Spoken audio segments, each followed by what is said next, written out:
Welcome to Preserving the Pantry, where I talk about everything related to food preserving. I am your host, Kathy Burgett.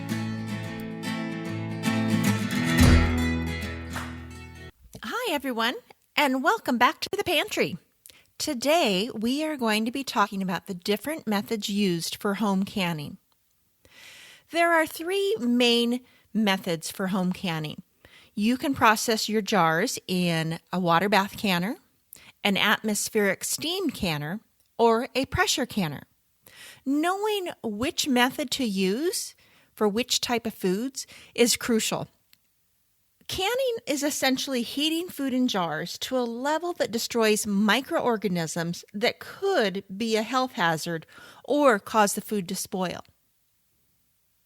Botulism is the most commonly associated foodborne illness with home canning, and botulism can cause severe sickness or even death. If you are following research-based recipes and following the correct method and processing times, you will nearly eliminate that risk. Another last thing you'll want to do is always inspect your food before consuming it. Knowing what kind of method to use for each food is really important. So foods that are high in acid can be water bath or steam canned. Foods that are low in acid need to be pressure canned. To know the acidity level in your food, it is a pH level. So the lower the pH, the higher the acidity level. The higher the pH, the lower the acidity level. In order to be safe for water bath canning, you need to have a 4.6 pH level or lower to do water bath canning. Anything above that needs to be pressure canned. So when we look at tomatoes have a range of acidity level from 4.3 to 4.9. So it really falls right there in the middle of if it's safe to water bath can or do I need to pressure can it. The reason there's a range with tomatoes is it really depends on the variety of the tomato, the conditions the tomatoes were grown in, and the soil that those tomatoes were grown in. One way to make certain that the acidity level for tomatoes is low enough is by adding lemon juice or citric acid to the tomatoes when you're canning. That ensures that your tomatoes are in the safe zone for water bath canning. Foods that are naturally high in acid or low on the pH scale are some items like most fruits, strawberries, raspberries, plums, pineapple, pears, peaches, oranges, nectarines, grapes, blueberries, cherries, blackberries. Those are all high in acid, have a high acidity level and are safe for water bath canning. Foods like pickles, relishes that have added vinegar to them are also safe for water bath canning.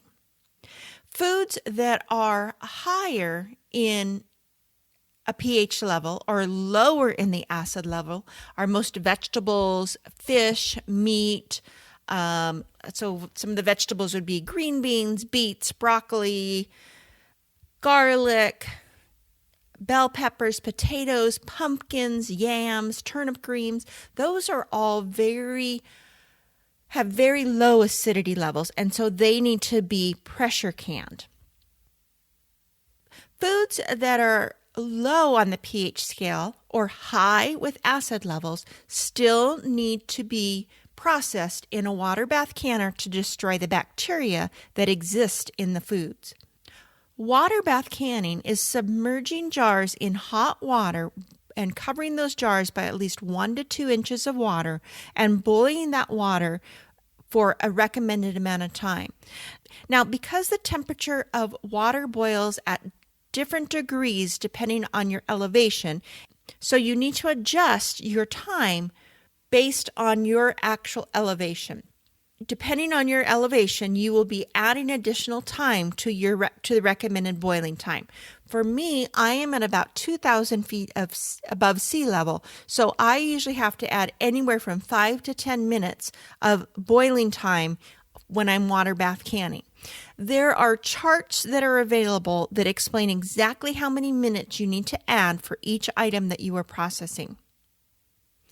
This will vary depending if you are processing pint jars or quart-sized jars. I do have a chart on my website that explains all of this. Steam canning is a method that I am not familiar with. I have never used a steam canner. They are fairly new out. The main thing with steam canning is that you are following the directions specifically. It is only good for items that are high in acid. So the same items that can be water bath canned can also be steam canned. And you will be making certain that you have enough water in there, creating the steam, and maintaining that temperature for a given amount of time. You'll need, if that's the method that you're going to be using, you'll want to read up a little bit more on that. The last method is pressure canning. Now, pressure canning is the only safe method of canning low acid foods, those with a higher pH level of 4.6 or higher for the pH level. These include all the vegetables, meats, poultry, and seafood. Because of the danger of botulisms, these foods must be canned in a pressure canner. Now, I've had some people ask, is an Instant Pot or a pressure cooker the same as a pressure canner? And no, it is not. Pressure cookers are not approved safe methods for pressure canning foods. A pressure canner allows the temperature in the environment there to reach 240 degrees Fahrenheit. That is a high enough temperature that will kill the bacteria that can cause botulism.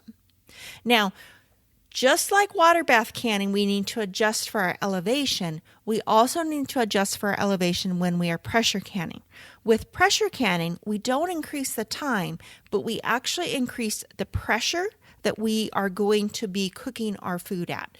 So many recipes recommend that you pressure can at PSI of 10, and depending on your elevation, you will increase that pressure. So again, I am at about 2,000 feet above elevation, and for me, I have to increase my pressure to 12 PSI. Whatever you are going to be canning and the method that you'll be using, you want to make certain that you read through the recipe thoroughly, make certain you have all of the items, the ingredients, as well as the equipment on hand and ready. And if you are new to a technique like pressure canning, make certain that you read through instructions exactly the steps that you're going to need to pressure can. So, for example, for pressure canning, you're going to put anywhere between 2 to 4 inches of water in your pressure canner. You'll pack your jars, you'll make your recipe and pack your jars according to the directions in the recipe. Put your lids on and then put your jars into the pressure canner. Now, one thing when you're putting your rings on your jars, you don't want to over tighten. You just tighten so that they're snug. And one of the reasons for this is that during the time what these jars are processing, the air that remains at the top of the jars is being forced out of the jars. That's part of the way that the food is being preserved. If you put those rings on so super tight, you have a couple of issues. One is the air might not actually be able to escape. And two, you could cause the jars to crack while it's being processed. So just put them on nice and snug, but don't over tighten. Once your jars are in the pressure canner, you're going to put the lid on and lock it into place. And then you turn your heat up. You leave the vent cover uncovered during this first phase. It is crucial that all of the air that is in the pressure canner is allowed to escape before you start to build the pressure. That will help ensure that the correct temperature is met within the canner. Once your steam vent begins to steam, you will time that for 10 minutes and allow that steam to just rush through there for 10 minutes. Then you'll put the cover on and you'll start to build your pressure. You'll want to watch your pressure very carefully at this time. Once you reach the appropriate temperature, you'll lower your heat, but monitor that pressure gauge. There are two different ways actually to monitor a pressure canner. One is by a dial gauge and the other is by a weighted gauge. The pressure canner that I use now uses both. Some canners just have one or the other. They'll have a pressure gauge or the weighted gauge, and some have both. I prefer to use the dial gauge. One of the reasons is that the weighted gauge have 3 different ways that you can measure the pressure that it's at. You have a 5 psi, 10, and 15. I need to be at 12 when I am pressure canning where I'm at. So in order to get that, I'd actually have to put it on the 15 psi for the weighted gauge. So it would be canning at a higher level than what I need, which is okay. But you do risk a little bit of the quality of your food suffering when you go to too high of a pressure. How a weighted gauge works is when it reaches pressure, the gauge starts to jiggle and it makes this jiggling noise back and forth. I prefer to use the dial gauge. And the only thing with the dial gauge is you do need to keep an eye on it because it will slowly change either up or down. And you want to make certain that it does not dip down below your required pressure. So again, mine is 12. So I make certain it does not go below the 12 psi.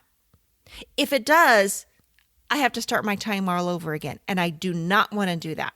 So I keep it right there at 12 or just a hair above, but I do not let it go down. Pressure canning, once you get it in there, your work is mostly done, but you don't want to just leave it and abandon everything. You want to make certain your food is safe. So keep an eye on it. I usually bring a book into the kitchen and I sit in front of the stove, or I'll play a game on my phone, or do some emails, anything so that I'm still right there, so that all I need to do is take a quick peek up, see what my pressure is, and then I know where I'm at. One advantage of using the weighted gauge is you can hear that rocking back and forth continuously.